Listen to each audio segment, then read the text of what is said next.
姐嘛。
let's take a look at the reviews of Tanjong Pagar Plaza, negative reviews, and see whether my experience match those. So, Lucifer say, beware of this. It's a lousy spa with massage with zero knowledge in massage. Okay. Corridor heavily covered with merchandise. This one, I've seen a few boxes outside along the corridor, but it doesn't block the way, man. Foods are expensive. Okay, nothing much to shop. This is not too true because there are lots of massage shops and TCM as well as grocery shops. Place is dirty. This one, no comment. Halal, it's true. No halal. No, it's not good for generation. It's 6 years ago. Okay. Home to nearly 40 massage parlors, some of which are suspected of being fraudulent. Police has intensified raids. However, illegal transactions continue. Reporter was approached by 4 women. Okay, for this is like I saw that there were like 2 shops, right? They are quite suspicious. I mean, it's just one PRC China girl inside. But then they are quite old already. Normally, those doing massage is over 40 or 50 years old. They already give birth, already have children, or they are single mothers. So to me, they are not attractive. Even they are attractive, I will not go for those services because I find that it's dirty and then it's illegal and then you may get disease. If you try their services, I guess the guys know what I mean, right? It's better to get a proper girlfriend and a wife. You'll be more happier and then you get a peace of mind. So overall, I feel that this anyway, I'm now in Chinatown having a break now.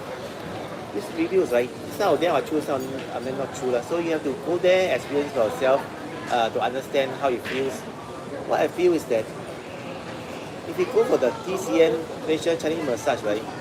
The decent one, there are many shops, especially at level 1. You should go for level 1. If you go to level 2, you may find that some dubious shop. Then you get tired. But otherwise, it's pretty good HB mall. It's like near to MRT, and then the prices are still reasonable. Like full massage, 1 hour is 49. Although in other countries it's expensive, but in Singapore it's still considered okay, not bad. So I leave it with you guys. The HDB mall at Tanjong Pagar Plaza. So take care everyone and see you in next video. Bye.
Greetings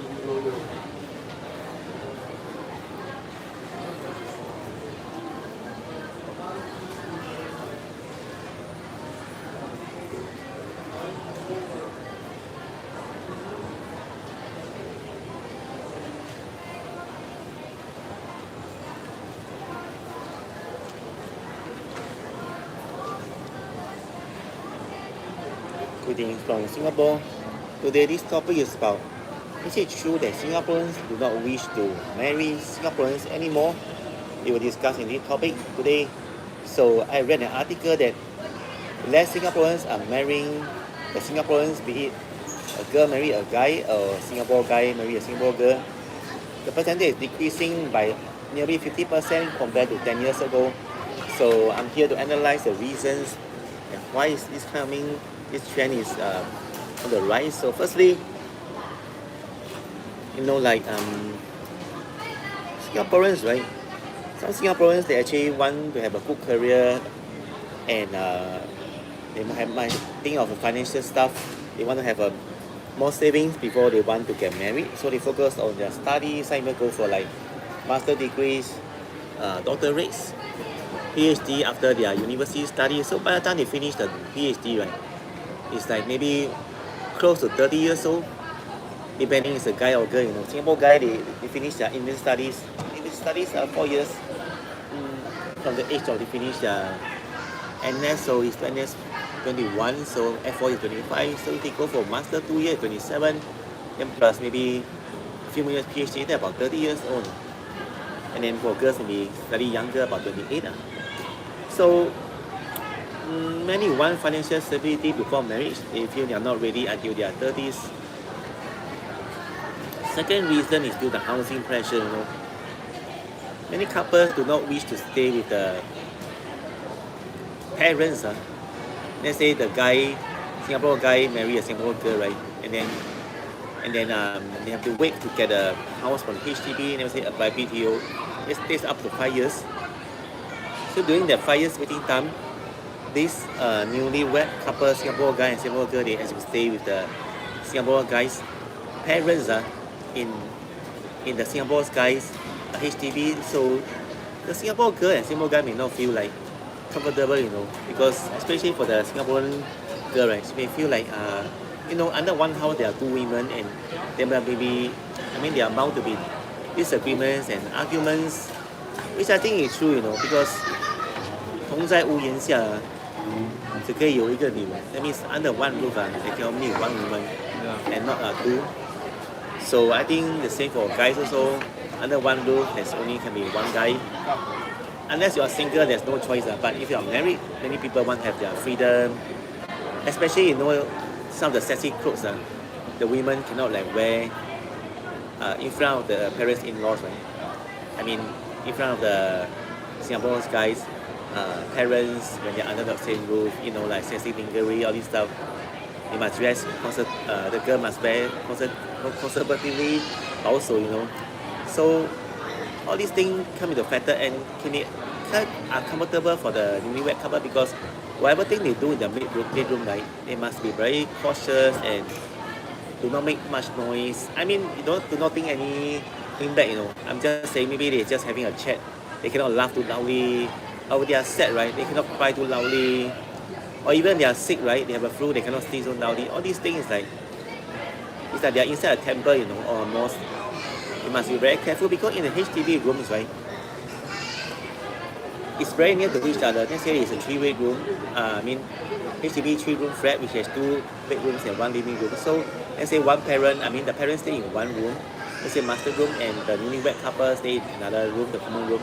So it's very near to each other, side by side. So any little noise, right, the other room can hear. The people in the other room can hear. So it's very jialat, very very bad, Unless you stay in condo, that's another story. But I'm saying more than 80% of the local Singaporeans, they stay in HDB private housing, which is not the rooms that I told you earlier, the pigeon hole, very small, very cramped. About 3-room flat is about 70 square meter, up to the lesser, depending which year is it built. So this is another factor.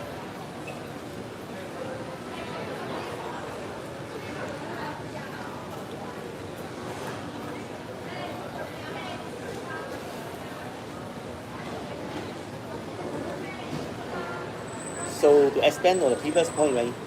Mm, so waiting time for the BTO is up to 5 years. So how about resale flat is second hand HDB flats, right? The thing is you can get it within the same year, maybe within 6 to 12 months, within the period you go and see, right? Let's say you arrange to meet the owner like this Saturday, and then the whole procedure from offering the price, valuation, and then getting the keys, signing the agreement, all this maybe it takes about 3 months, so you can take it. But the thing is you need to have some time, organize some time and plan some time to view all the different choices, so maybe 6 months. But the thing is the price is super expensive, and let's say for a 3 room resale flat, right, in let's say in Bukit Merah lah, or even here in the Chinatown, it can cost easily over $300,000 Singapore dollars, and this is a big amount. If you buy the BTO, right, it can be half price, and they give you a new 99-year thing. If you buy resale flat, they give you, not that they give you, but the remaining lease is called the lease decay, because HDB only give you 99 years from the time the flat is built, right? So let's say the flat was built in 1970, so how many years you have? The current year is 2026, so it's already like 56 years old, no? So 99 minus 56 is 43, right? So 43 years of the lease remaining, and you have to pay like 300 over thousand for resale flat, right? The only factor is you need it urgently, and then you have the money. If not, then you have to wait for BTO, and not only that, right? You take a bank loan or CPF loan to cover the price if you cannot pay it fully in cash. And that's another problem, because some Singaporeans are self-employed, they do not contribute to CPF, so whenever they want to buy a flat, right, they have to pay the full cash 100%.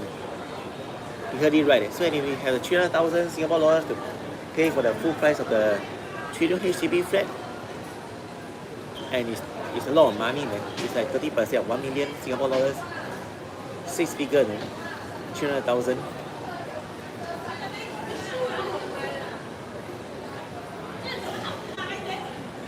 And then the next reason will be Singaporeans have higher standard nowadays regarding they find a compatible partner. They want more emotional connection, similar values, lifestyle angles, so they are not willing to just settle for anyone who comes along.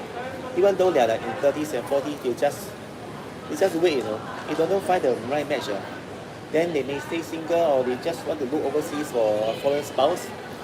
Be a Singapore man want to find a foreign woman, or a Singapore woman want to find a foreigner husband.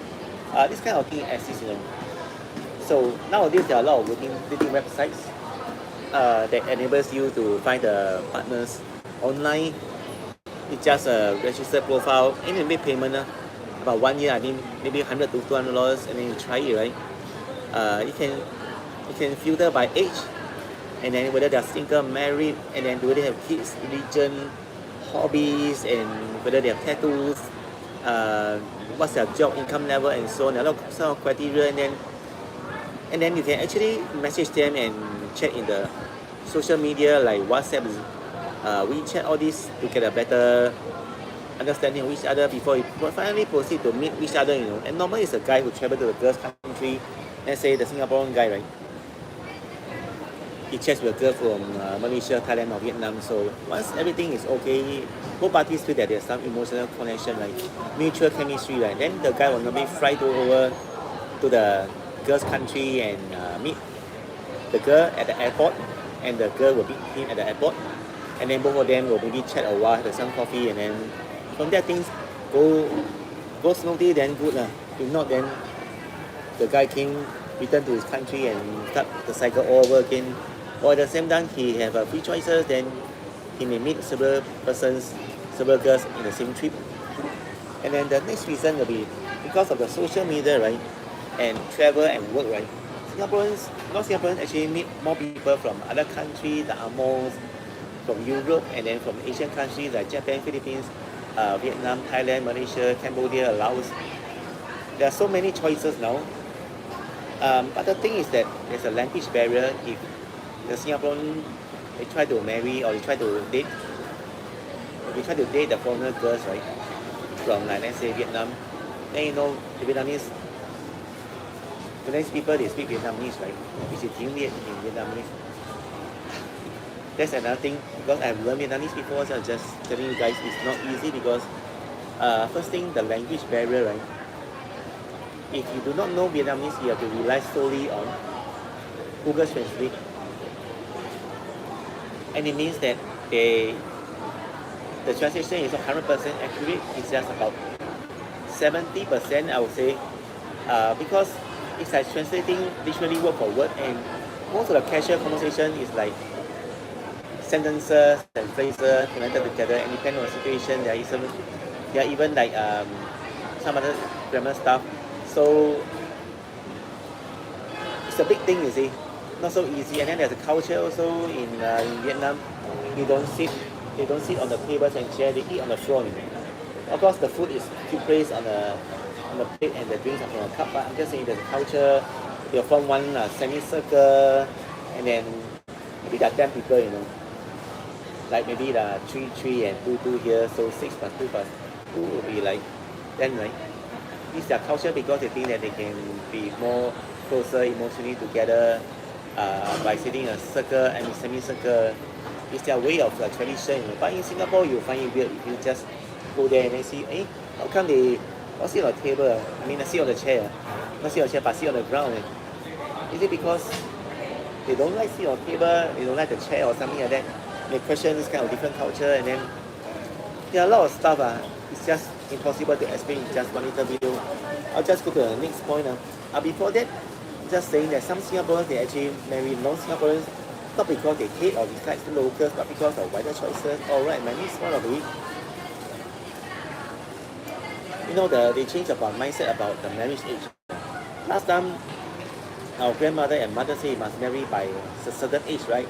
They say for men, right, the latest you can marry is 35 years old, for women will be 30 years old, otherwise you'll be left on the shelves. But now everything has changed, in the last 10 years. A guy who is 40 years old in Singapore, who is still single, is considered normal, and a girl who is 35 years old in Singapore, still single, considered normal. I have a cousin, a female. She's born in like 1983, so born, and this year is 43 years old, this year is 2026, right? And she's still single, she doesn't have a boyfriend. And maybe she intends to stay single this way because there's more freedom, and maybe because of failed relationships, she has an emotional scar. So, and current mindset is the people only marry if they are really truly happy, and then, so that means it because many people are okay being single, living independently, no kids, and even late marriage, they are okay with it. So they are okay with it, then the society also don't say too much thing, they are actually acceptable of these kind of things.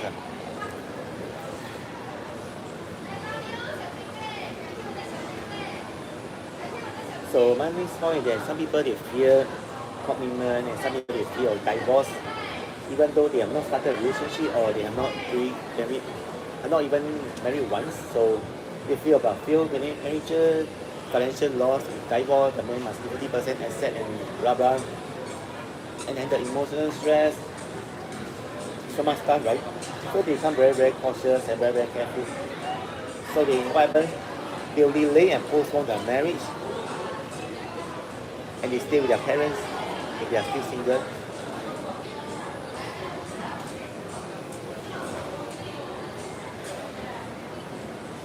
Now, just talk about my personal situation is like, I'm single, right, currently, and then personally, I do not want to date Singaporeans for the following reasons. The first one will be,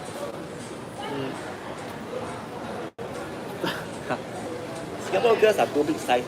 I mean, physically, I'm just saying the physical appearance first. They are too tall, from 1.6 plus meter to 1.7 plus meter. Nowadays, a girl is like normally 1.68 meters. It's common, in Singapore. And I do not wish to date or marry a Singapore girl who is tall because I find that such a woman, although she may have good character, good things, but then I find that it's too like manly, like your height is almost the same as a guy, and then I find it's very, very unfeminine, and moreover, right, in Singapore there's a culture, a tradition called the short hair, or the Hokkien auntie, where the women, right, like to cut short hair, and not only the old women cut, the younger people also cut. I find it also very unfeminine. I really want to find a feminine girl, beside the good character, and then not so big size, not so tall, maybe between 1.5 to 1.58 is reasonable, you know. So it takes time. So I'm just saying that the fate also is involved already, the 缘分. If there's no fate, right, you don't have the chance to meet each other, and there's no destiny, then the both of you cannot get married and become husband and wife. You know, in Chinese there's a saying, right? Uh, like if you can sleep on the same bed, right, you have 500 years of predestiny. That means 同个床上有躺在同个床上有500年的那个缘分前世，something like that.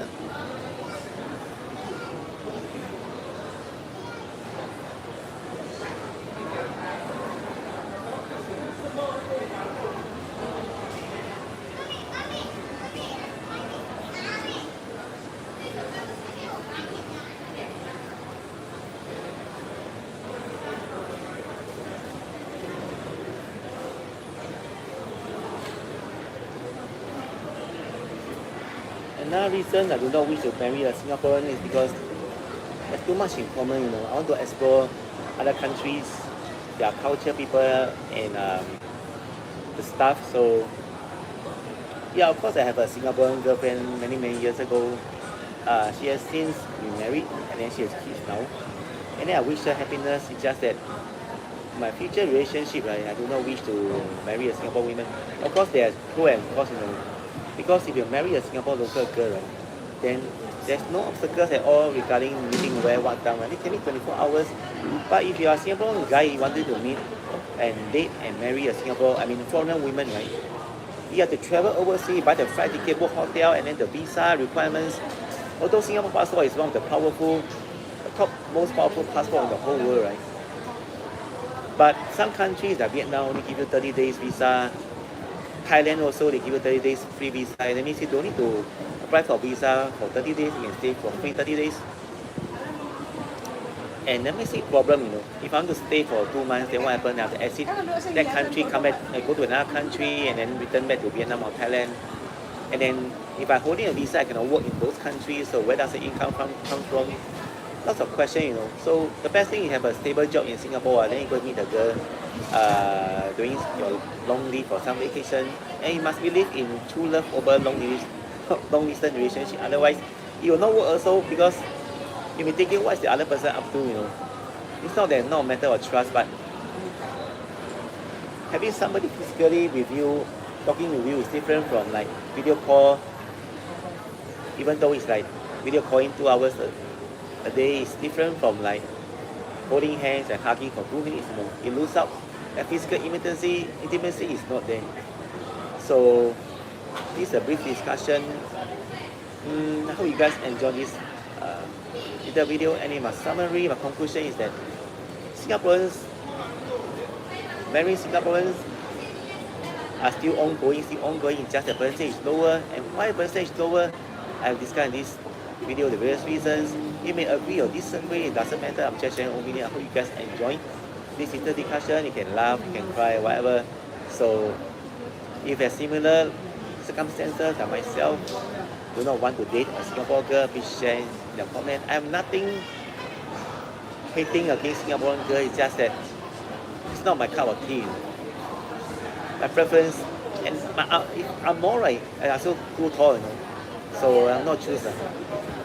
Anyway, the Angmo children are really cute. They have the blue eyes. They're really cute, you know.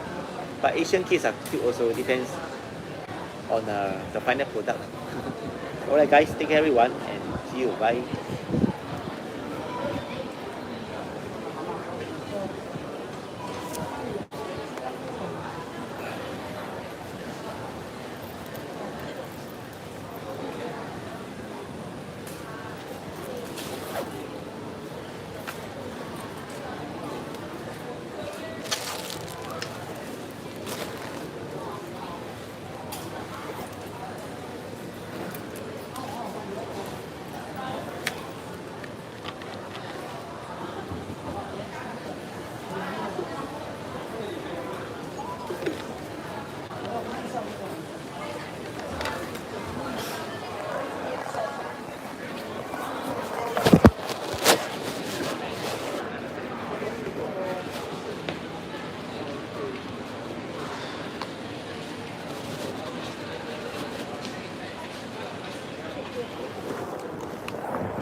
就是这样。